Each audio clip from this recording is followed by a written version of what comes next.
Welcome, everybody, to the final Refrain Alliance recap, round 3. I am joined here by Aaron, or Orion Floxamol. Welcome, Aaron. Everybody, hello. And we've got another set of 8 matches to talk about. And we will, we'll just get to it because these recaps have been running longer than we expected them. So maybe this time we'll finish in like an hour and a bit.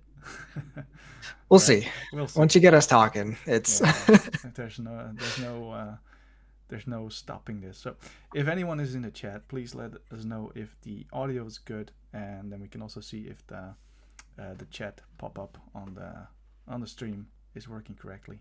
We always think it is, but I can tune the audio if needed. Right. So it's all good, Crystal says. Thank you, Crystal. It's a first time chat as well, so welcome. Yes. Welcome in. Highlights. You go over this first one. Yes, this was an interesting week for us. We'll get into the matchups a little bit, but it's kind of hard to get the highlights here because there's just some kind of rough matchups, I would say, which a lot of times means you don't always get to see kind of the cool interactions between the two decks like that. And that's just the nature of Alliance with some of these decks, especially like you just have the possibility of shutouts or whatever. But for me, I think like just like the chessiest match, if you didn't get the analogy here, the chessiest match was Random Joe versus SC Steel. Just so much back and forth, so much just like one turn difference, one little like card draw difference or whatever could have swung the games either way. And they're both very sort of disruptive, but also fast decks. So it was just interesting to see kind of how that matchup played out. But it was a fun one to watch, even though it wasn't necessarily we didn't get the third game, unfortunately. Yeah, the interesting thing is for me, the highlights also have been the challenger matches. There we've seen a lot of close games actually, there's 3 of the decks. One of them is not depicted here, but the last one was played. Sorry about that motility. Only a couple hours ago, versus Donut's dad, and that game was also going into. We'll talk about more of them, but there were some new brews. That showed up, and there will be a couple more new brews that will show up in this week's challenger matches, and that's always fun to see. Yeah, that was definitely the most exciting thing for me, is just seeing new stuff or seeing different spins on some stuff we'd already seen, right? We'd seen some Thralls, we'd seen some Scholars, but these decks just played them so different. And then I think for me, like Strawman's deck was really, really crazy to see, because it's not one where you can see right away what it's doing, but then once it starts firing, you're just like, oh, this game's just over. It's a scary one, and he was playing it super fast too, so very, very practiced with that, so that was fun. But all these challenger matches, this is our first time doing challenger matches, right? So very some feedback at the end of if people are enjoying them or interested. I think it adds a nice touch to it. But Easy Clean also welcome. Utility 5 welcome.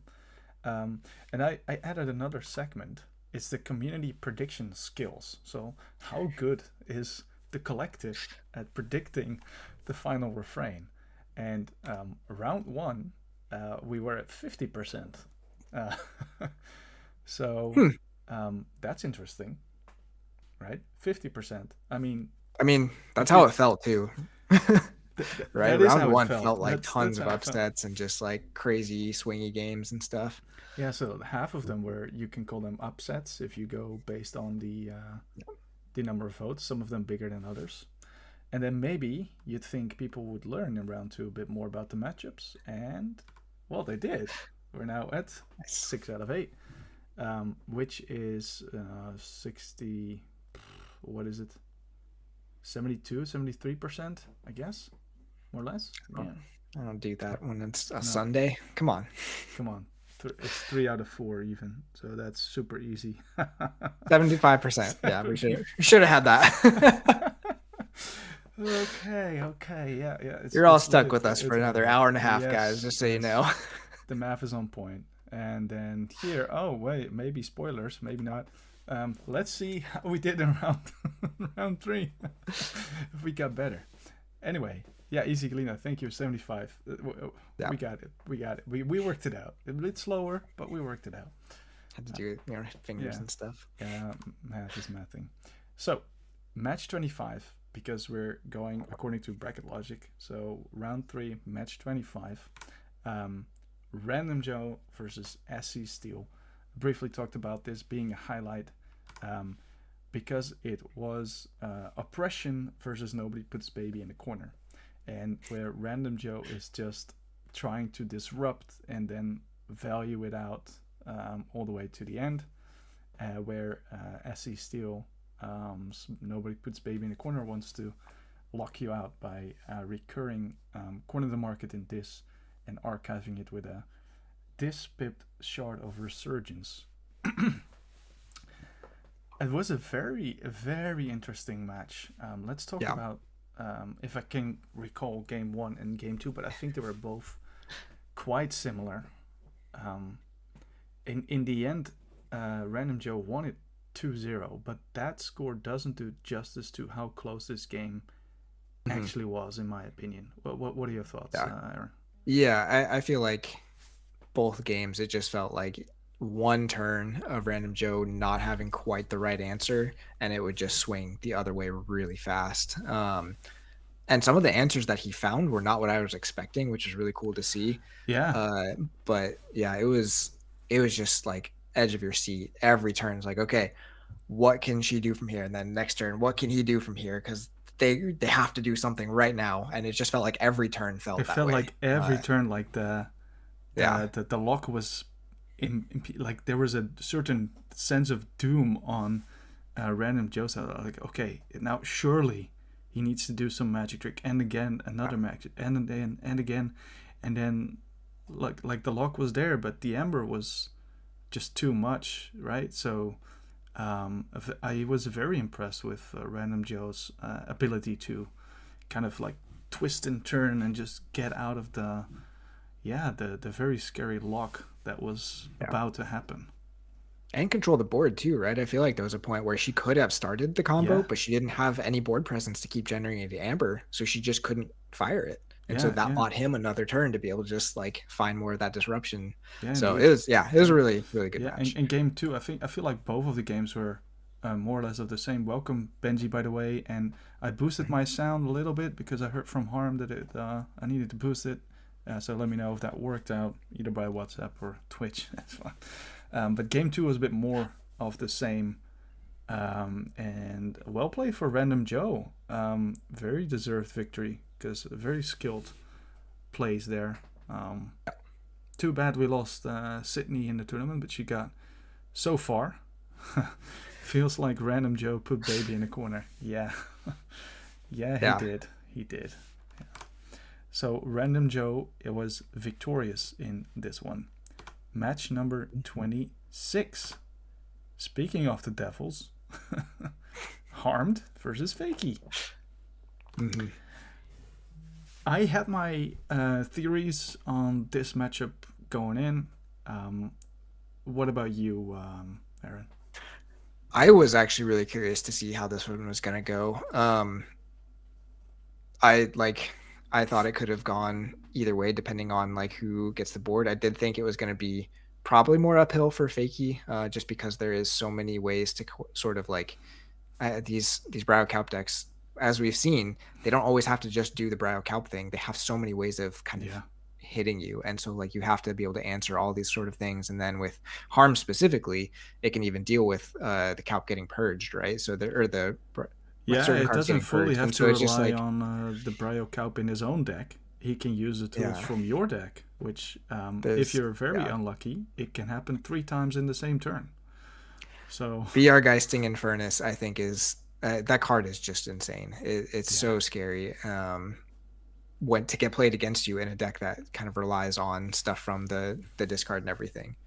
We were just talking about it, that you both thought you were heavily favored, and obviously Harmed and I, we tested this matchup, and the first, like I told you, the first game we tested, I completely smacked the crap out of Harmed by purging 22 cards, and then proceeded to never do that again.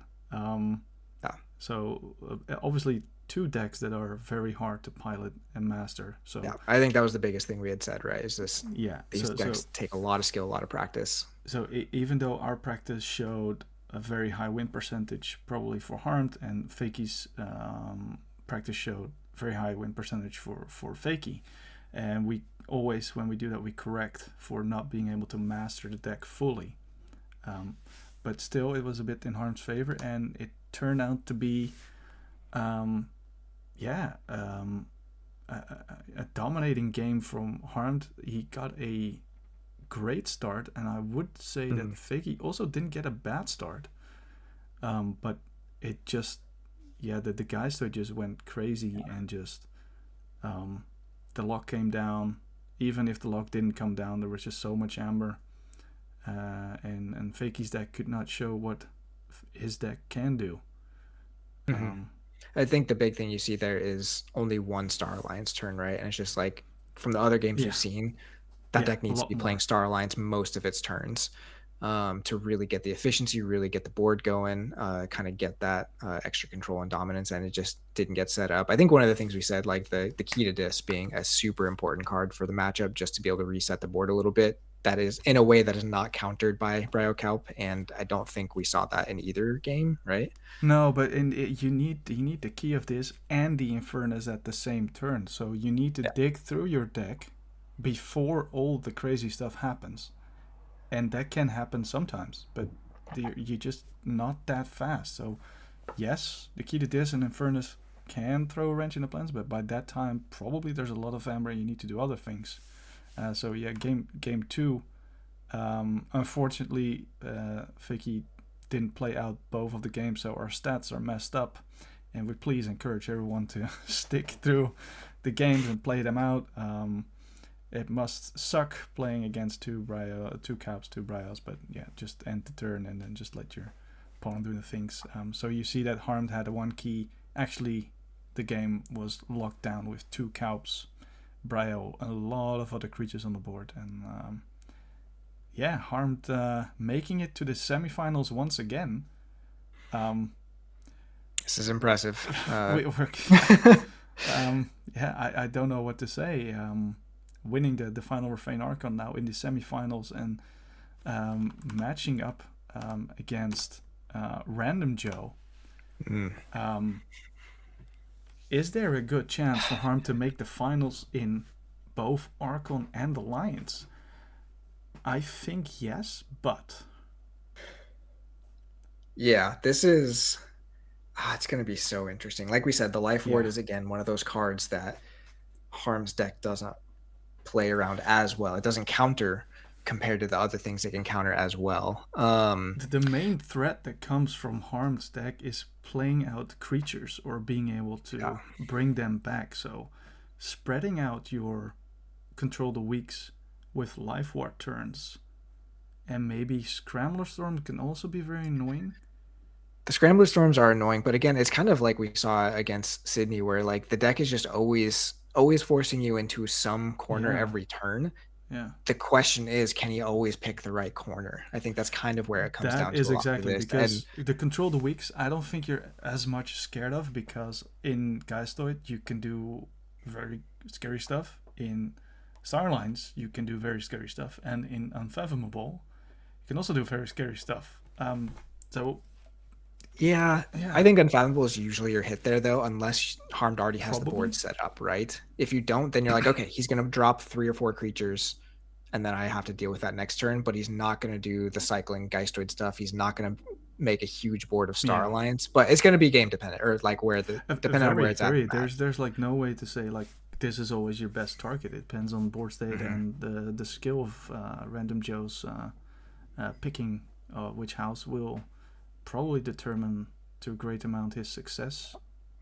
Important though, he does have the shark too. So again, there's more than one kind of answer. Shark is good, but those answers are usually only buying you a turn against a deck like this that can recur the stuff so fast. There is ways for Harm to get rid of the shark permanently. So even without Infernus on Oppression side. But this is one to watch. Of course, it's a semifinals. Oppression, Carpe Diem. I think there's all ones to watch. Yeah, this is a very interesting matchup. Yeah, And very I see excited. Captain Gale is rooting for Harmed, obviously, as a teammate. That doesn't make any sense. Oh, Right. So we got those two games out. Now the other side of the bracket, the nightmare. And was the nightmare justified?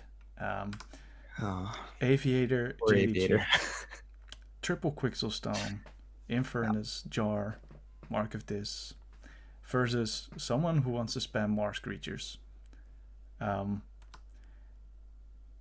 yeah, the nightmare I think was warranted, even though it was close-ish, right? Mm-hmm. Um, so you see that JDG got a quick key, and then Aviator got two, and then in the end, JDG, got this game won, and I think there was a lot of stalling involved with the universal keylog and the what is that, autovac. Um, Yeah, thought so it back. it There was was so it was a much in this lot deck. closer than anticipated at first. Any thoughts on your side on either game one or game two here, Aaron? I mean, it's again, I think this is probably the way it was favored, although it was going to be close just because kind of like we saw with the other Quixel match or Quixelstone decks or matchups where you also have to be able to deal with the amber that some of these decks are putting out, whether it's the Demot's GR or this deck. Like even if it's not playing creatures, there's so much pips, there's so much like filtering and stuff for different cards. Instead of going for the Mars game plan, you can go into Yeah, Geistoid and do the junk restorations and stuff. So like it's still not easy, but you coming into this as JDG, you know you are crippling one of the things yeah. this deck is doing. So you just know you You have built that, some and just confidence. do what you can to try and stop, the other things it can do, which is that amber generation we see in the second game. And what Definitely we've will seen be with faster. Aviator's deck, usually it finishes the game by turn 6, and the first key only came at turn 11 and turn 9 here, and then that definitely favors JDG's game plan, because the longer the game takes, the Mhm. more JDG likes it, you know. Yeah. Yeah, Oh, for sure. That deck is yeah, it's basically an inevitable win when you yeah, get to a yeah, certain yeah. turn, If right? it gets past turn 13, 14, then yeah. So JDG winning that one. Then the last match already of this round 3, at least from the main tournament, Donkey Forge versus Damat. In the predictions, I still voted for Donkey Forge because, I had to. Even though, when I looked at the matchup and I tested it against Donkey Forge, never having played Damat's deck, um, I think we played 3 games and won all 3 of them. Mm, So, like, uh oh. interesting. Uh oh. And then, yeah, the game happened. Yeah. Um, and it kind of turned out as expected. There was obviously opportunities, but it just that the Cowps again, the Cowps were just there at the right moment, because Yeah. even in testing when Donkey Forge, for instance, had the combo that he needed, or like the sequence to set up the infinite turn, one Cowp could The cow completely ruin that plan. because Donkey Forge only has creature control really in Equidon, right? So you can't really fire the combo I think, and kill yeah, I'm stuff at not the same too turn. sure actually by heart. But yeah, not a lot of targeted. Sorry. Know his deck by heart. You probably know Harms by heart. Yeah, I know Harm's by a lot better than Donkey Forges. Donkey Forges need so much. Well, they both need a lot of brain power, but I haven't dived into that much of Donkey Forge's deck. Maybe I should. But yeah, Damat, the world champion. Yeah, taking these 2 games very commandingly. The matchup was, Cards played are crazy. yeah, the matchup was not very in the favor. Dragnet and Unfathomable might be it Yeah. outside of Equidon. Yeah. Um, so, for instance, like a Cowp comes down, you play the Omnipus where you want to get the Tentacles out, but you can't. So, yeah, it's just very, very awkward. But Or well you play played. the Sorry? or you play the Omnipus and it finds no tentacles, right? I think that's Or what happened that. to Yeah, game two. that also It was happened. like turn But one or turn two yeah. Omnipus and just no tentacles. Yeah, And so like you so need that board so what presence. I know, Donkey Forge did try to find an alternative game plan instead of going for the lockout. But yeah, in the end it didn't come to be. So Mhm. Damat, moving on, and we've got our other semifinal. JDG Damat. Damat has experience in this sort of matchup, hasn't he? He does. We've already seen him take down a Quixelstone deck. That one had a little bit different game plan. Yeah. But oh man, I don't know. I don't know. This is also like those both semifinals. They oh, I feel like I'm slightly inclined to favor JDG here. Also, going it maybe all the way if he ends up facing Harmed in the finals versus Random Joe. I don't know. And if Damad and Harmed face each other in the finals, then it's also that's a coin flip. But this matchup, it's triple Quixelstone. It's so. Yeah. It's so consistent. Like it's just you have to expect if you're Damat, you have to expect there's going to be a Quixelstone down by turn 2. Yeah. Just that is the world you were playing in, and by turn 4, it's you can't fix that, right? I guess Damat doesn't even have true artifact control, does he? So it's just like I think a big piece of it is going to be the one you're talking about before, the auto vac. When JDG gets that online is probably going to matter a lot because we've seen Damat's deck can just make a lot of amber even if it's not playing. A universal keylock can also tax at the right moment. Yeah, it's going to be a really tricky matchup, but I think this is also like these semifinal games are going to be so interesting to watch. They will be. Yeah. The mark of this is again like probably don't do much because they're all two power creatures, right? Most of them that matter. Yeah. I don't have to have a full list. But they kill a cow, right? That's the thing. Is like if you only play one creature, and that creature is cow, and then mark of this is important in targeted removal instead of locking you in a house. Yeah, at least short term in the game, but it'll just so much will depend. If you're able to mark of this and purge it with an Infernus, that's already a little bit of your worries gone. But do you want to purge the Kaup and the Brio in this one? Maybe they're better targets. So the other thing I was thinking of is that Ultra Gravitron. Does Damat's deck have a good way of clearing that? Ooh. Does he have a Grim Reaper? Because that could just sit there as your only creature if you're a JDG and just purge some of these problem creatures. But then the problem is you're not really controlling Amber probably the way you need to. I guess if you have the auto back down. I don't know. I think a lot's going to depend on if JDG can get, like we said in the last matchup too, if he gets the Amber control online fast enough to get to that inevitable win con, right? Indeed. Let me open up the deck list real quick here so I can provide some insights. You were asking artifact control or? What does Damat's deck have to clear the right. It's got Winds of Death. It got Tendrils from Beyond. Winds of Death is tricky. That almost helps JDG. Yeah, and it does have a Grim Reaper. It does have a Grim Reaper. Okay. But you have to have space to play it, right? You gotta have space to play it, yeah. So that could be really interesting. Very interesting. Again, the Quixelstones I think are going to be more important. Also the jar. But Damat can replay the jar, right? So this is where he doesn't have a way to deal with Quixel, but he can replay the jar and actually jar something in JDG's deck, right? Yeah, so Spontaneous Awakening reads, if your opponent is haunted, destroy an enemy artifact. Blah, blah, blah, blah. If you do play the card as if it's in your hand, so the jar goes down, but maybe you jar Spontaneous Awakening to keep your auto-encoder online and not ever running the risk of being jarred into something crazy, right? I think that's probably the right call. Yeah, that's probably the right call. Look at us. We're helping JDG. Figured that out 2 weeks ago. Listen. Yeah, yeah. He's probably thinking, levels. You guys, what are you saying? Even like, okay. Anyway, was the community doing better? Well, yes, actually the same. 3 out of 4, so 75% on the prediction this time. So, yeah, good community. Good on you. Next, so the one that was missed by the community was the Random Joe versus SC Steel. It's so funny because Sydney was the underdog every time she won, and now everybody's like, oh, fine, she's probably gonna win again. But someone that made this screenshot was brilliant and saw through the hoax of. Don't look at Keyforge, but that was a Sympathy vote. That was a sympathy vote. A sympathy vote. Anyway, so the bracket has been developing Yeah. like this, and we're now here. Yeah, so that we are at 0% with Sydney's predictions. Yeah.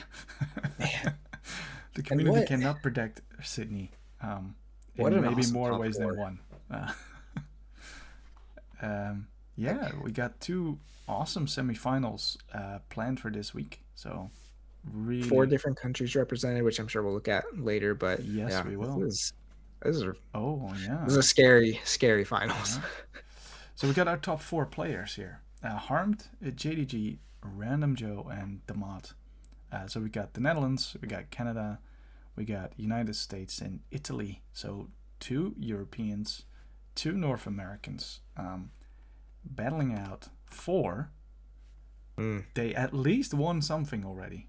They at least won an Ember Sky Seal deck.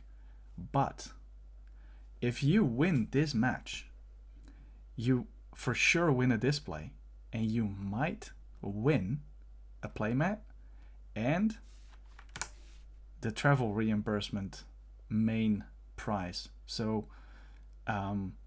where, of course, the people entering this tournament play it for the honor and wanting to win, and they didn't know that these prizing were there. But this adds another layer of, maybe slightly anxiety or a pressure or hopes. I don't know. Let's see how they deal with this. Yeah.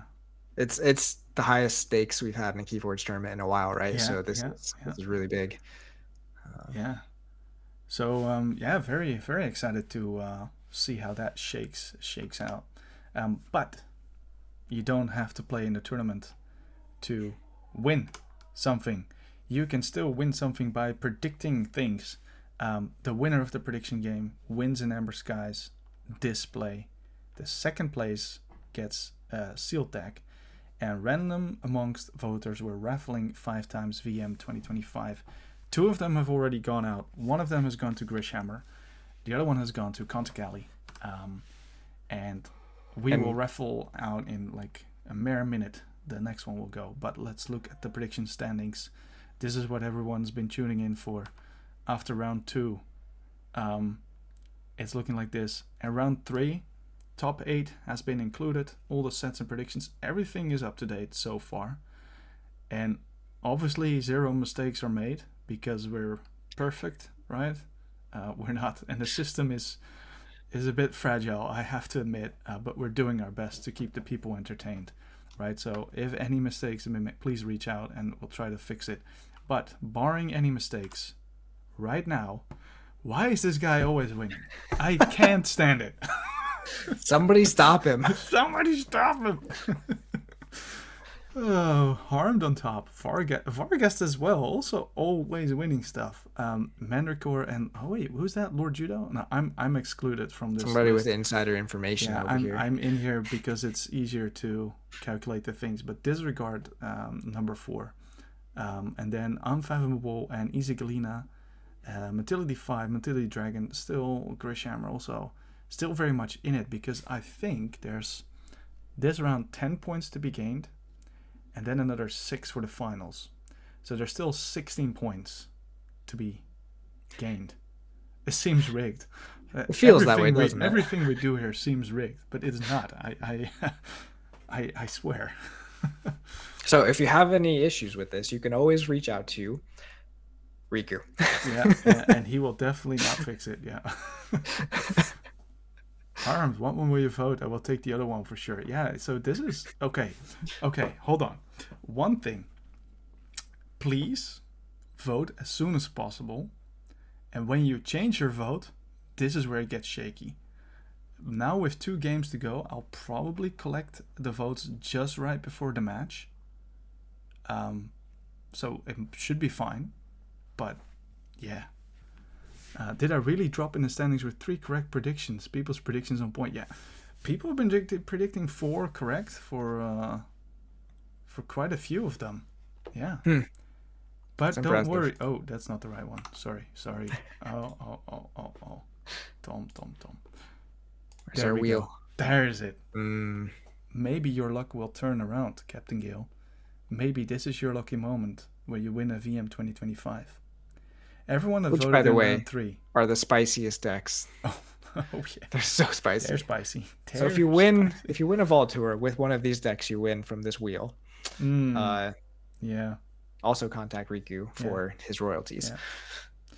Okay. And Captain Gale as well, this is the top 8 included as well. So if you got 0 out of the top 8 correct and someone else got 7, well, that explains quite a few of those. Actually, let me see. You should double check. Captain Gale had... How many points did you have here? I don't see you. 32. At, yeah, it's correct. Is it? Yeah, it's correct. 40, it's correct. He's at 44? Yeah. Yeah, it's correct. It's correct. Anyway, the wheel. I'm going to click it now. If Grisham or Kontakali come out, they're not going to...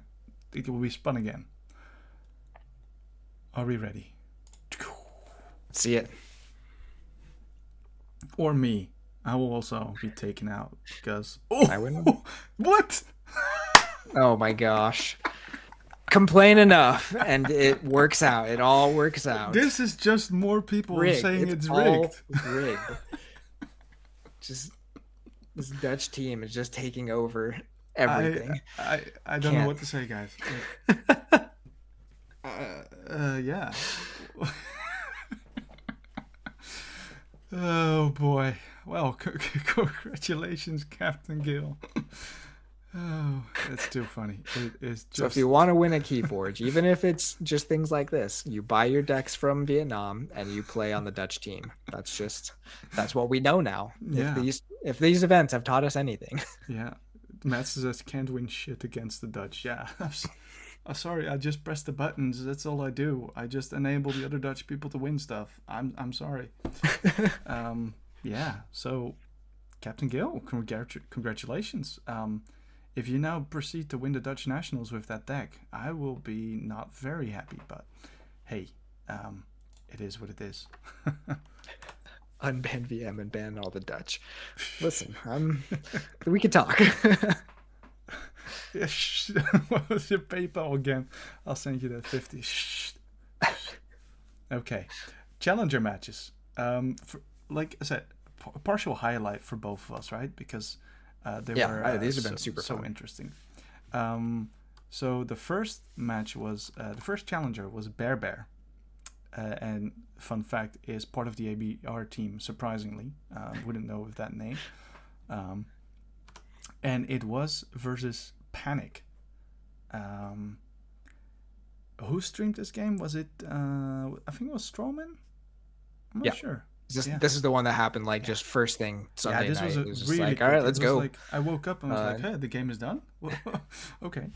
Yeah. Yeah. So thanks for Strawman for being available to get that very, very short notice. Yeah.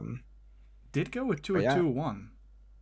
Did go 2-2-1. Spoiler alert, 3 out of 4 went to a 2-1 in the challenger matches, which I think is pretty good to see. That's what we like, right? Yeah. It was a tricky game. It was very interesting. Yeah, because the discards can hurt quite a bit, but I think a Nepseed was coming to the rescue at one point as well. Correct. Mm-hmm. Yeah, I mean it's kind of again you're working against that ticking clock of being able to get your stuff set up before Panic is able to do possibly 2 keys in the same turn. Game 2 was completely different. There it was discarding all the stuff and completely to Bear's favor. Yeah, a nice disc set up pretty early in that one, I think, and it just I think he was just able to reap out a lot and just Panic didn't even really get going too much.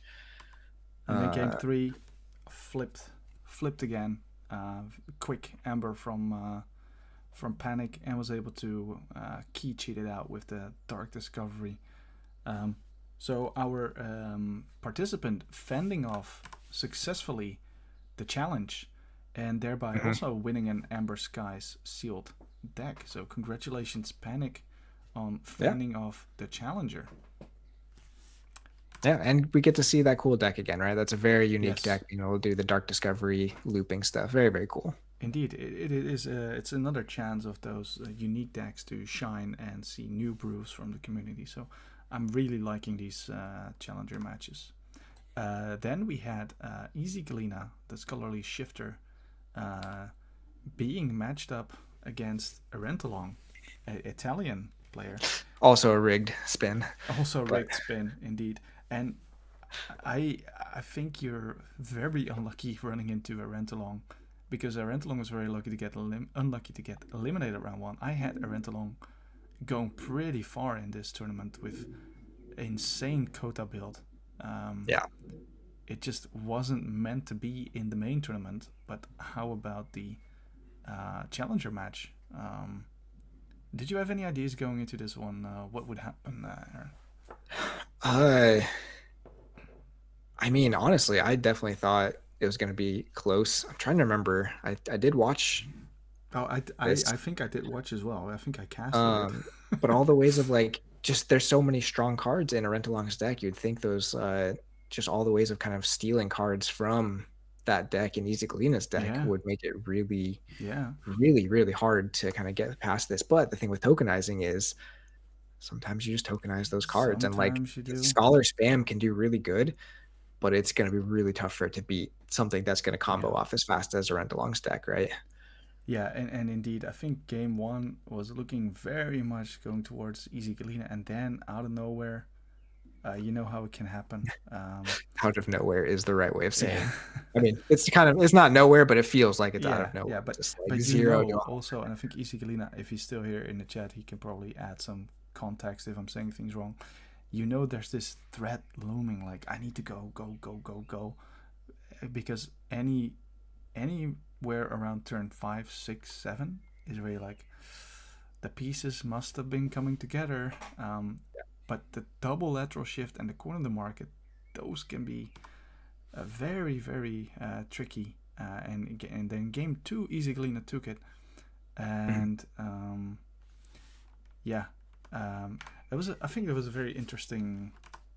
I don't know if it was game 2 or 3. I think it was game 1 where the battle fleet drew a lot of cards, and then he only controlled the weak into something. I was like, why? And then it started click like, he's got the key abduction in his hand. So maybe um, there's this card where you keep discarding until you hit the card and you say Wonder. discard, Yeah. plunder. If Easy Galena, if you recognize it, maybe could have discarded the key abduction and maybe had another chance. I'm not sure. Yeah, and there was indeed some, obviously some top decking there Yeah. involved with some of the games, and then Rentalong also fended off a challenger. I need to kill someone in the chat. I don't know how to do that, but maybe.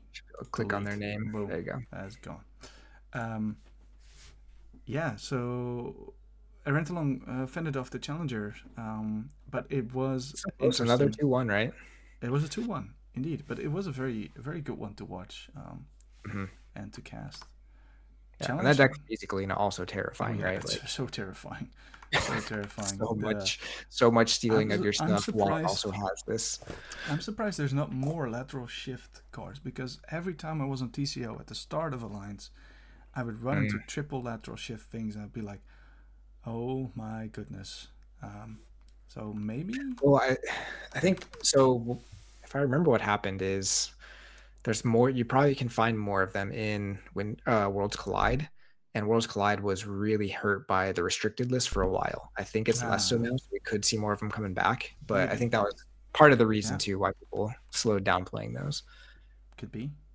So, this game was only just played today. Matility 5 with a interesting alliance take. So there's this it's called access denied. So probably recognizes that a lot of alliances try to play for combo pieces or try to disrupt you, or but there's not a lot of amber control usually in alliance. So stalling your opponent and denying them their pieces and trying to rush amber and punish them for if they also do. I think that was the gameplay. Mhm. So there's a fun fact: specializes in playing ready cards. He'll get the joke. um, but yeah, I had a very unfortunate opponent, I think, for being Donut's dad. Yeah. Um, yeah. Yeah, I mean, Donnerstad just, I mean, one, the Logos board is kind of less like it's one of those places where Mm. you're always kind of worried about him getting too much amber to be able to do the Mars stuff, and then all of a sudden there's this Logos board of like 5 creatures, and you're like, oh, I just need to deal with this. I can't even worry about what he's doing in his hand right now. And then if you don't deal with that, he Yeah. gets this huge hand. So it's, but then the stings I think are where, or the sting is one of those things that's just so hard to work around Yeah, too. and I think the Cloudburst command is where your keys cost plus something, right? So I think that actually could help Donut's dad. Because usually when you play against a Jenka build and you can let them forge at 6, you'd be like, yeah, do your thing. Yeah. But yeah, now, yeah, the stings, they stung, right? But The Merkins too. The the Merkins were pretty Merkins, oh, nasty. brutal. Love But that card. managed to pull off a 1-2 or a 2-1 for Donut's dad. Um, you see that Donut's dad forged for 0 all 3 keys. um, Yeah. yeah, so game 1 was battle Martian generosity, and then another Martian generosity later, looping. Game 2, I think Cauterized Vitality early on the Sting, and then a Strange Gizmo again on the Sting. And then Donut's Head not drawing into the second Martian Generosity gave Motility 5 here the opportunity to bring this game home. And then it came to game 3. You did watch, I think, right? Yeah, I was watching these. Yeah. The big thing you saw in game 2 was Motility 5 was able to get to check for key 3. And even if you're at like just 6 or 7 amber, Donnerstad's deck just doesn't deal with that very well, right? Like it's kind of one of those things where it's just like you just got to get to that point where you're checking for key 3, and that deck, it falls apart pretty quick because it just doesn't have many answers. But It's got keys 1 and answers 2 are in the form of so Merkins. hard. If Merkins plays Yeah. against all flags Yeah, from he your did get the opponent, then Merkins. yeah. Was it the all flags or was it the Against all flags, effervescent? I think one of the two. I don't One of them, remember. but yeah, it was still back and forth there. But Yeah, yeah, yeah. And then game 3, still Motility 5 was 1 key, but still could forge a 2nd key. So yeah, a very clutch Merkins into effervescent. Okay, it was effervescent. Yeah. And Easy Galena also saying that he did top 8 Alliance at Worlds with Lateral Mars, 2 Legionaries, and 4 Befuddle. Yeah, Lateral that was Shifters. Before the updated ban list. which So congratulations, Donut's dad, on fending off the challenger as well. So wait a second. Are you telling me that none of our challengers have won? So far, it's been 3 participants that have defended their honor, let's say. Which is pretty crazy. But also, these people are all in this tournament for a reason, right? They're here for a reason, yeah. And they don't get to specifically tech into the alliances of the participants, so it's a random draw. So yeah, maybe Strawman can turn a tide. So Strawman has an interesting deck with Well of Memory, Seas Forge, and Joni. The Seas Forge is just so annoying if you don't have art. So this is the second one she gets to play into the stupid Seas Forge. I didn't fully get to see this match, but you did, right? So can you give a rundown on what happened here? Well, so the first game, from what I remember, Joni was 1 amber off of being able to forge the first key, and I think that would have actually made a really, really big difference. But she got taken down to 1 amber and then had, or 0 amber, and then had the gift of amber to kill the Drake on board, which puts you to 5 because you don't get the amber from the gift until after the destroyed effects have resolved.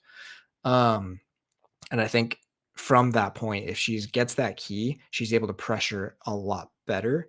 But not having that key, Strawman then I think gets his first key and then starts looping. But this is where like I just didn't quite understand how Strawman's deck worked until I saw it in action. And even then, like just you have to sequence so many different things, so many different pieces, but you basically can loop and replay the Seas Forge any turn you need to with the Missile Officer Myers. You have the discard pips in the right places in Geistoid to be able to just do Geistoid turns over and over, and you can replay all this stuff. And one of the pieces of that, which is more of a mercy than anything, but having the Forging an Alliance means you're actually key cheating on some of these turns as well, and then throwing the Cease Forge back down. You can forge 2 keys in 1 turn then, pretty much, without if you don't have R. Now your Cease Forge ends, right? And then you forge at the start of your turn, and then you're forging Alliance on your own turn. It's tricky because you have to be counting like your house cheats that you get and stuff. But yeah, it does that. And then it also has the 2 market fluctuations, which I'm trying to remember, but I think those were getting played pretty early. So discarding, half of Joni's hand. I don't know if there's ever a full favorite cards. Yeah, it's Oh, I thought you were gonna say one no, of your most favorite. I was gonna be like, yeah, I hate that card. No, I love them. Yeah, they're great. Yeah. So yeah, the first challenger to win 2-0. Yeah. But yeah, unfortunate Cease Forge again. I think there was still chances for Joni with Vapor Imps and that kind of stuff. But yeah. There was one interesting play where she was actually able to steal the Cease Forge, which means it would pop on her turn. Yeah, I did see that. But I can't remember. One of the Equidon dudes, the scrap effect is to return an artifact to its owner's hand. Yeah. So even with that, like she was able to steal it, which is like the best play she could have done.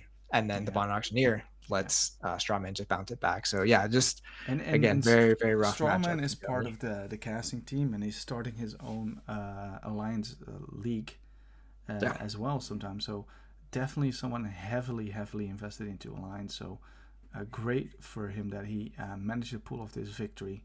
But 3 out of 4 participants managed to defend their challenge. But we have 4 new ones. Perfect. And the challengers are Matze51, who's in the chat, Liquid Squash, Trump, and Captain Gale. And Captain Gale's also in the chat. And they will be paired up against either Dave C, Mark H, Atsabat, or Cat Marrow. Should I just call the Dave C Liquid Squash match now? You could. You seem to like having teammates pair up against each other, so. So again, I am building these matchups as we go. The first one, and this is a bit counterintuitive maybe, but I'll give the context, will be versus Trump. So Trump's opponent will be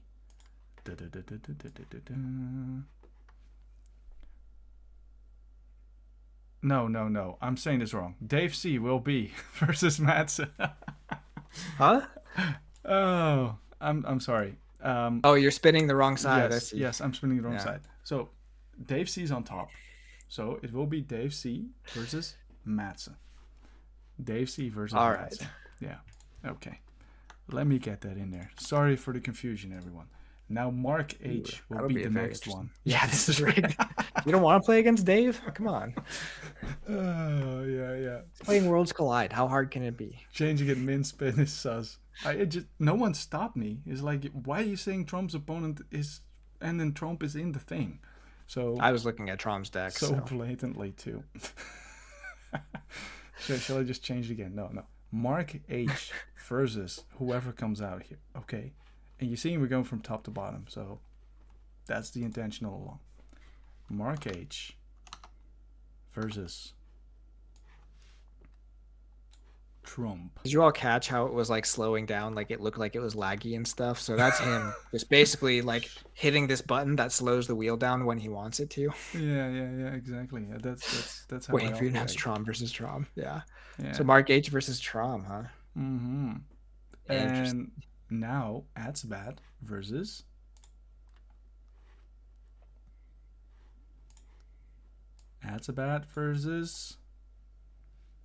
Liquid Squash, and that leaves Captain Gale versus Cat Marrow. I am going to generate these decks, and then you have the honor, let's say, to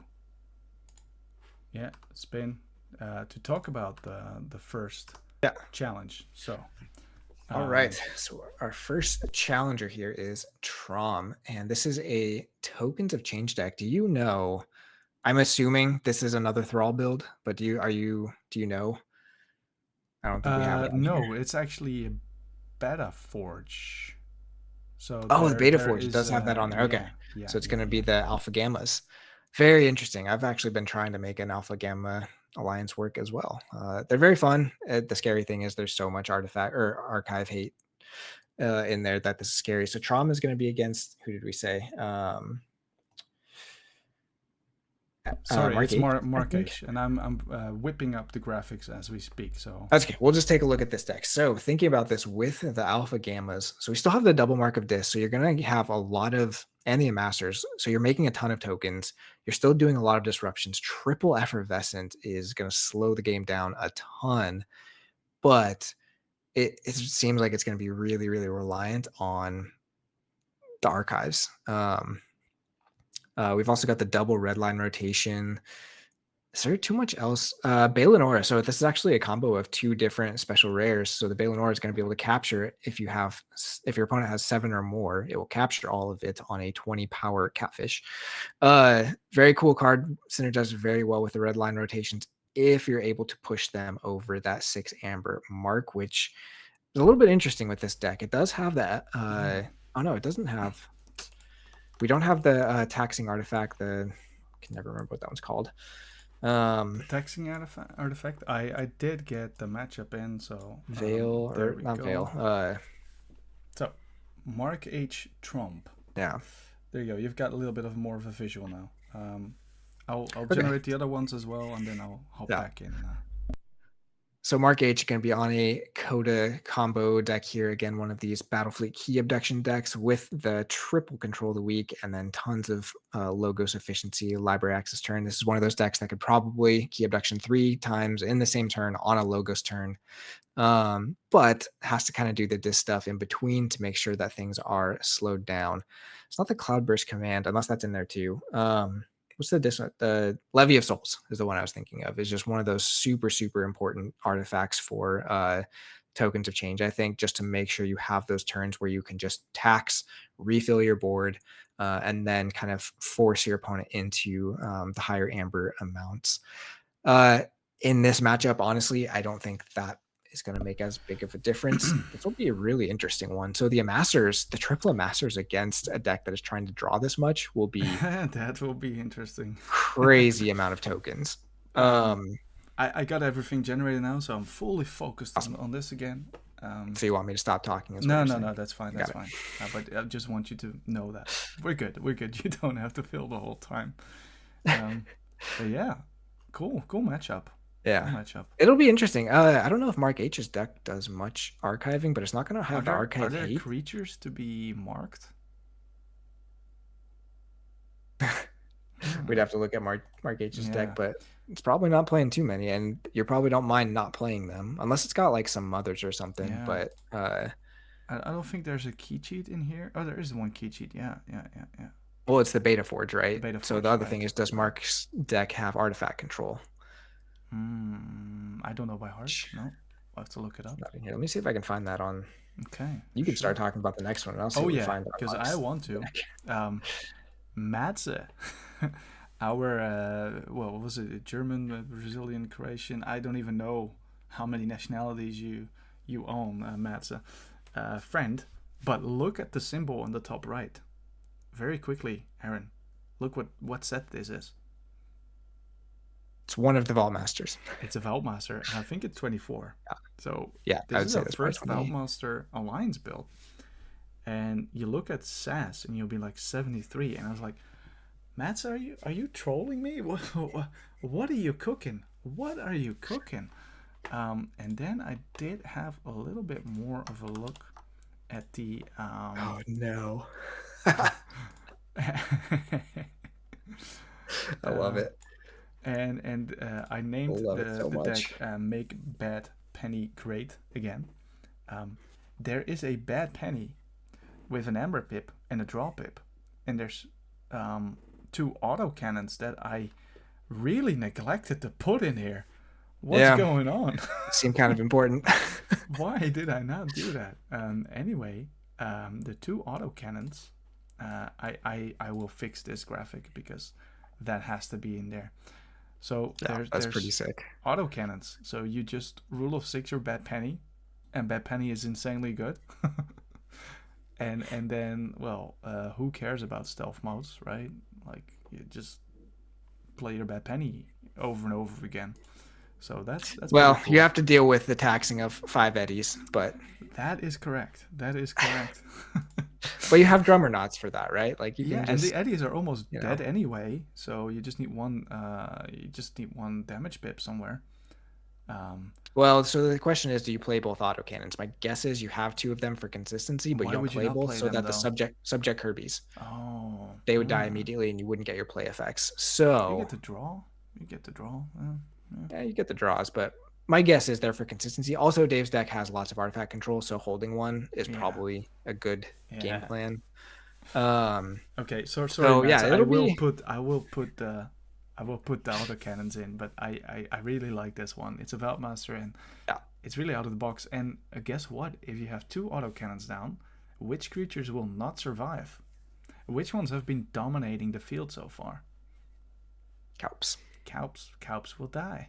Bye bye Calps. Very, very interesting. But Yeah. can you find Very them in cool your build. first 5 cards though? I do know, I don't know if you've seen this, but Judge Marcus, Uh-huh. has a amber damage pip, bad penny, Oh, that's which also is pretty cool. it's self-contained of that combo. It doesn't do the drawing, but rule of 6 That's every pretty turn cool. just for That is fun. pretty cool. Yeah. Okay. We have Liquid Squash and it's Azabat versus Liquid Squash. Um, a Sanctum Eaton's Jar Maverick and another Eaton's Jar. So double Eaton's Jar. Where well this Interesting. Haunting Witch and Witch Queen sound very juicy and a lot of efficiency in logos and purging stuff like that. The Sanctum is pretty meh, I think, Yeah, because I'm pretty sure this is Vargas build. I've seen several yeah, it could be, repowders. it could be for sure. The Sanctum's pretty meh except for capturing a lot of stuff. Which is there a key cheat? There is one key cheat, but it's forging an alliance. So the key cheat is not in Untamed. Untamed. So then actually the triple bring lows. They can do a lot of work. Interesting. Other interesting thing is Adzabaz's deck does not have artifact control. Oh boy. So hey, don't disrespect both free of those markets. jars. Yeah. Free markets is a solid card. Especially now with house pips, like free markets can just go wild against that. I haven't even thought of that. Yeah. Bring back free markets. Is that in PV? We need to see if that's in PV. I don't know. That'd be great. And our last matchup, Captain Gale is called the Netherforge Drakes instead of the Netherforge Lions. So, and he'll be facing off versus, where is it? Cat Marrow. Huh. This will be interesting. That is a lot of Amber Drakes. Yes. And there's this phase shift and this cutthroat research are legacies, if I'm correct, right, Captain Gill? Double legacy with Drake. The deck's called Drake It to Make It. Well, you didn't tell me that, so so I just made up a name. I mean, so Cat Marrow is one of the ones we were all a little bit surprised to see get knocked out so fast, but I think she's also playing something that's a little bit more fun and experimental compared to some other stuff. It's a crazy, super awesome deck, so I'm excited to watch this one again. But holy cow, that deck is Captain Gale's deck. Looks like it's going to go fast. It's going to go crazy fast. There's no place on the floor. Oh, so you're telling me I didn't read everything correctly? Is that what you're saying? Yeah. I was not under any time pressure or at all. So I'm sorry. As live with Matt's deck, I will try to fix that before I put it in the general chat. But yeah, can you be faster? And then, well, the final refrain will have to fight. So if the drakes are on board, you might actually end up giving you a key might away. end up, yeah. Yeah, it'll be a tricky one. It will be. Interested to see. Cool. So those are our. Oh. Oh dear. Oh dear. We really need one of those like technical difficulties screens to pop up. Hold on, while we're fixing your issue. So those are our our new matchups. Let me fix this. Oh man, what did I do? Okay, it's good enough. It's good enough. There's another destroy them all with the logos enhanced. Yeah. So for all the challenger decks, I had to build them real quick, so I just didn't load them all into TCO, screenshot, yeah. Easy Galena, thanks for joining. We still have the best section of all going, so for those people that are still hanging around, it's statistics and trivia. We did 1 hour for the main part, and now we still have time to blaze through. 20 minutes maybe. We can do this. This is always fun to see people disappear. And then that's in a good what way. I did. That's what I did. Okay, I see. And we've got Europe versus North America here. And looking at the teams, so many teams. And now 100% score for Sloppy Lab Work. That's the only team that's been 100%, but if you're just by yourself, then it's a bit easier. Huh? So we got these 4 stars left in the tournament. And with regards to sets, I dare say we had a pretty balanced mix. And now it's still 50% GR, Braille Calb, please nerf. And Coda versus Worlds Collide. Not tonight. So there's still the. Yeah, Aaron? I guess, sorry, I was going to say there's not the possibility of a GR versus GR final, at least. There is a possibility of that happening, right? Oh, I thought you said it was. No, it's Coda versus GR, and it's World's okay. Mass Mutation. Sorry, I misheard you. Mass Mutation versus GR. Yeah. Back to 50%. Yeah. Yeah. The world's back to normal again, folks. Yeah. It could have been more, but people have found some good outs to it, right? Like the decks that are left are terrifying, including our world champion, right? Yeah. They are. Yeah. But yeah. I mean, there's the debate on Braille Calb. Should it go on the restricted list? I think 2 Calbs is the issue, mainly.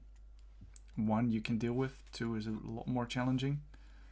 So maybe Calb restricted to 1. Just throwing some ideas. But anyway, the trivia section. And this time, Aaron, you copy-pasted everything. I didn't look at it yet. Yeah. So I was going fast, so I probably won't know the answers either. You probably don't know. I for certain don't know. So, which deck generated the most Ember per match turn in round 3? Well, that is interesting. I think it's got to be Carpe Diem, but I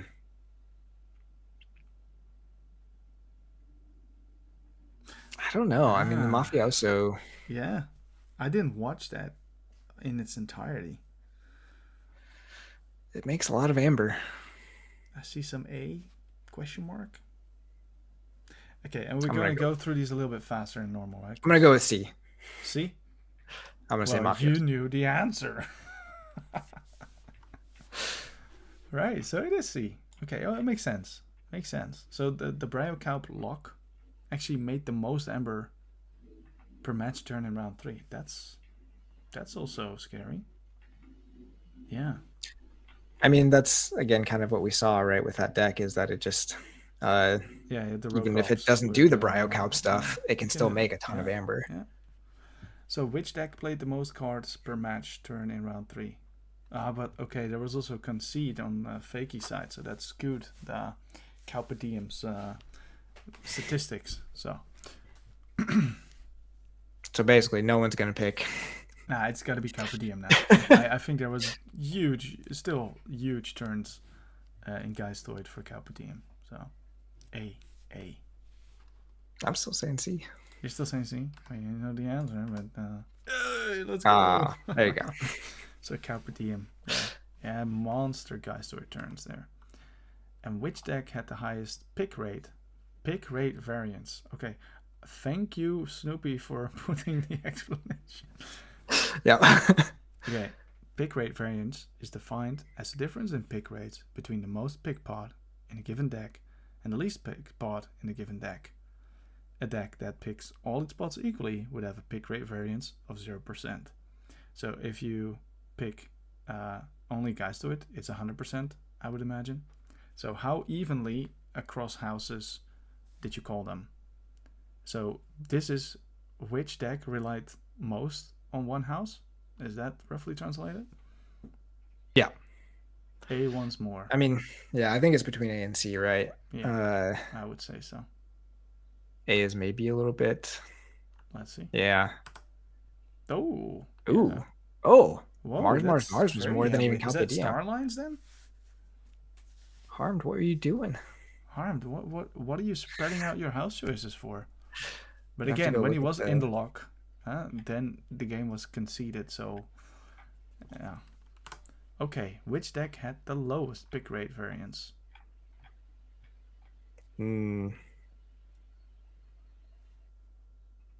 Quixel Master is tough because once you get into the disc, the disc gets picked a lot. But getting to that point, you pick all three houses. Like you're always trying to kind of keep handcrafting. I think he fit in the below because he tried to struggle and filter his hands and he got stuck every time, so then just had to. There was a lot of Equidon calling, I believe. Okay, but so then must not be. Let's see. 0, so equal. Oh. Wow, it's calling everything. Yeah. But that's not what you want, and that's also probably usually that should be the highest one, right, for the hysterical purger, because you want to go Starlight. That one wants to do Starlights all the time, which again shows kind of why, like, maybe not the best draws. Maybe, yeah. Which set has the highest retention rate? Huh. I think it's Mass Mutation. It's gotta be Mass Mutation. No, it's 33% Mass Mutation. Coda. How many started Coda? 3, 4. Oh, those. So then it's Grim Reminders, maybe even. No, it's Mass Mutations. Mass Mutations are 33. Grim Reminders are like 25, and Coda was like 25 as well. Oh. Grim Reminders is even less because we started with it wasn't quite half, but it was. The world is still upside down. Grim Reminders sucks. Only 80%. But of those 18%, yeah, well. Which house has the highest win rate? Well, this sounds like a trend, but now it was Equidon. Ooh. I think it may have turned interesting. It's not a Coda house, right? There's no Mars, there's no shadows, there's no so that's pretty interesting. I'm tempted to say Star Alliance here. B says, yeah, okay. I think because last round I think it was Equidon, right? Yeah, Star Alliance. Because like no. Wow, unfathomable. Okay, Bryocalp again. I mean, yeah. Bryocalp. Which house has the highest retention rate throughout the entire tournament? Oh. This? I remember the answer to this one, so I'm not going to say. Shadows. I think there that could also be unfathomable. I really don't know, actually. How many Shadows pods did we even start with? I think there were like 4 or 5. Okay, I'm just going to... That'd be like a 20%?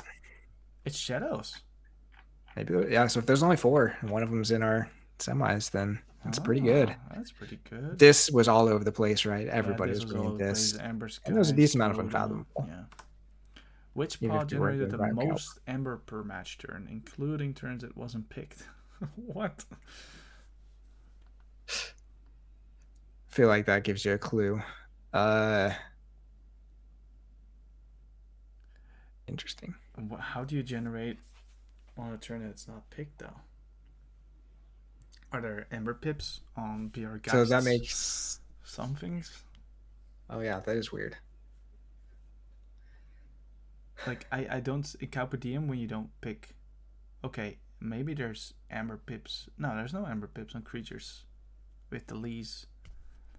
Yeah, if you house cheated, but I understand that that's how it happens. But I'm not seeing in this decks how that All this happens. house cheating just puts creatures on the board, right? So it's not like Yeah. it's getting you amber pips. Huh. And then I'm I'm gonna gonna go for say C. B then. Oh, B. give I'm it a gonna go go for for C. C. No. Carpe Diem's Geistoid. Okay. Which pod purged the most cards per match? Well, I think it's also Carpe Diem's Geistoid. Because you think it's the Dis, but it got turned against them. So Captain goes really quick with the A here. Yeah, I think it's Carpe Diem's Geistoid, which is hysterical, pun intended. There you go. It's crazy. So crazy. So actually, is A not B? Because most of the purging happened with the Infernuses from Hysterical Purges this. Yeah. Oh, you Well, really but still also the have Well A. of Memory, right? Oh, that's also true. So that's what this doesn't say is opponent's cards versus your own cards. Yeah. Which card was played the most in round 3? I think it's B or C. Or Calp. Oh. Junk Restoration's always hard not to say it was that one. There's not everyone plays as many boos. The boo was also played a lot, though. I feel like if you're doing any kind of cycling, though, Junk Restoration is just happening. Okay, I'm locking in my answer, and it's gonna be boo, and I'm wrong. No, in here somewhere in junk. That's crazy. Hey guys, so this is really good still. Are the two most commonly played. Yeah.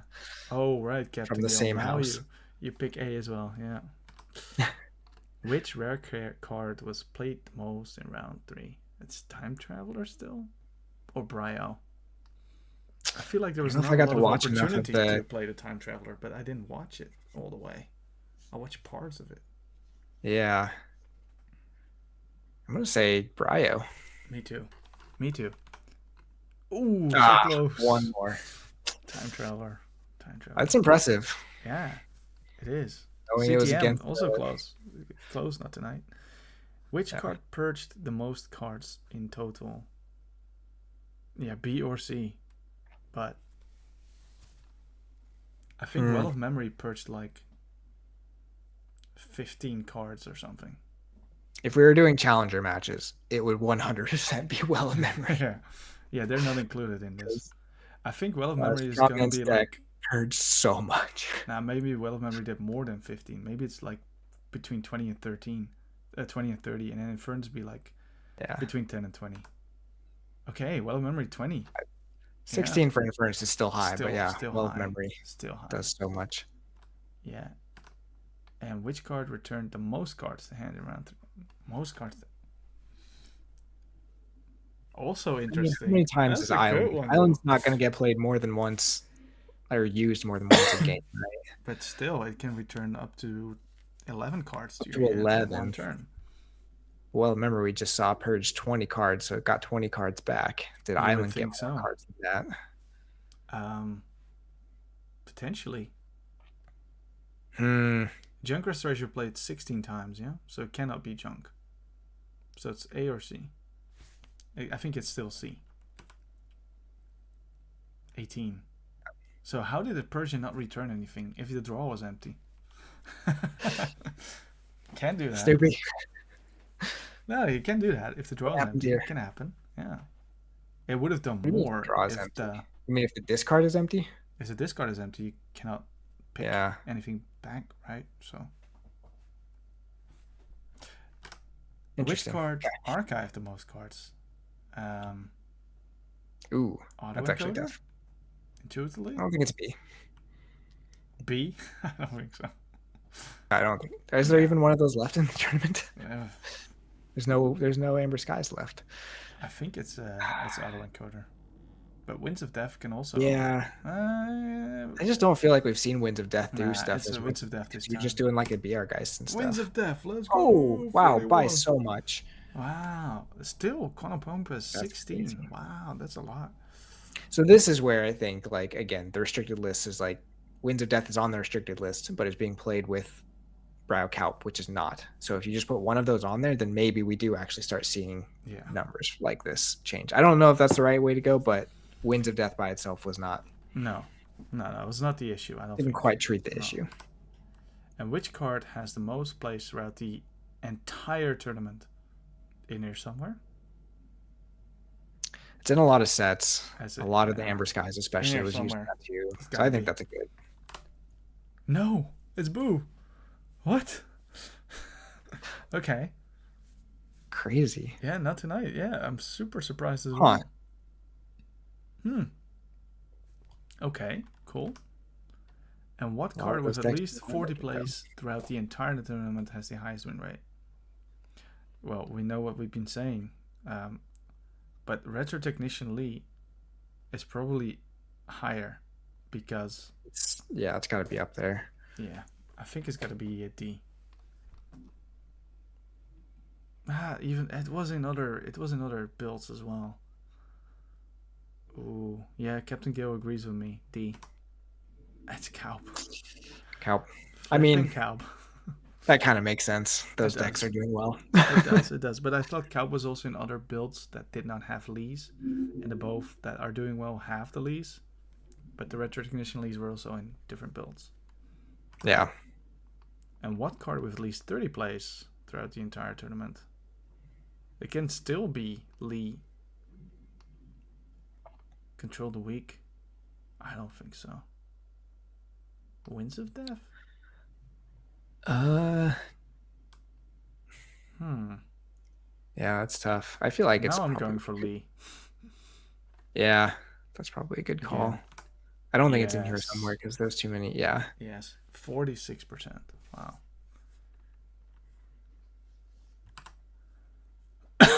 B, no, it was E. Which card has drawn the most cards per copy in all original 32 decks?